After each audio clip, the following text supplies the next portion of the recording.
നമ്മളുടെ അനുഭവത്തിൽ ഒരു ഗുളിക കഴിക്കാൻ മിസ്സായാലും ഐപൾസ് നിർബന്ധമായിട്ട് വാങ്ങി കഴിച്ചിരിക്കും. ഇല്ലെങ്കിൽ അത് മിസ്സാവുക ഇൻ ദ സെൻസ് ഒരു നേരം ഒരു ഗുളിക കഴിക്കാൻ മറന്നുപോയാലും ഐപൾസ് വേണം എന്ന് പറഞ്ഞ് വാങ്ങി കഴിക്കും. കീമോ ഒക്കെ എടുക്കുന്ന സിറ്റുവേഷൻസിൽ ചില ദിവസങ്ങളിൽ ചിലപ്പോൾ 2 days ഒക്കെ ഭക്ഷണം കഴിക്കാതിരിക്കും. ആ സമയത്തും കഴിച്ചുകൊണ്ടിരുന്നത് ഐപൾസ് ആണ്. അതിന് യാതൊരു മുടക്കം വന്നിട്ടില്ല. ഈ 5 വർഷമായിട്ട് കണ്ടിന്യൂസ് ആയിട്ട് കഴിക്കുന്നത്.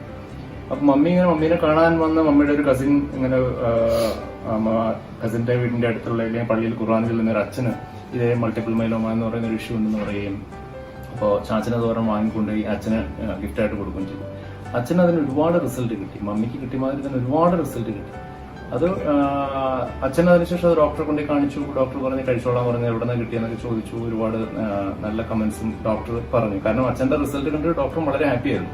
ഇപ്പൊ അച്ഛൻ കുർബാന ചെല്ലുന്നുണ്ട്. അച്ഛൻ ബെഡ്രിഡനായി പോയ ഒരു അവസ്ഥയിലായിരുന്നു. അച്ഛൻ കുർബാന ചെല്ലുന്നുണ്ട്. ഒരുപാട് കാര്യങ്ങൾ മുമ്പോട്ട് പോകുന്നുണ്ട്. Like we are very happy with the product. അപ്പൊ നമുക്ക് ഇതിനെക്കുറിച്ച് സാറിന്റെ ഒരു അഭിപ്രായം എന്താണ്? മറ്റുള്ളവർക്ക് 100% റെക്കമെൻഡബിൾ ആണ്. ഞാൻ മാത്രമല്ല, എന്റെ ഫാദറും കഴിക്കുന്നുണ്ടായിരുന്നു, എന്റെ കുട്ടികൾ കഴിക്കുന്നുണ്ട്, എനിക്ക് 2 പെൺകുട്ടികളാണ്, അവർ കഴിക്കുന്നുണ്ട്, എന്റെ വൈഫ് കഴിക്കുന്നുണ്ട്. ഒരു ജനറൽ വീക്ക്നെസ്സിന് ഒരുപാട് റിസൾട്ട് കിട്ടുന്നുണ്ട്. എന്റെ ബ്രദറിന്റെ വൈഫ്, അവരുടെ കുട്ടികൾ എല്ലാവരും കഴിക്കുന്നുണ്ട്.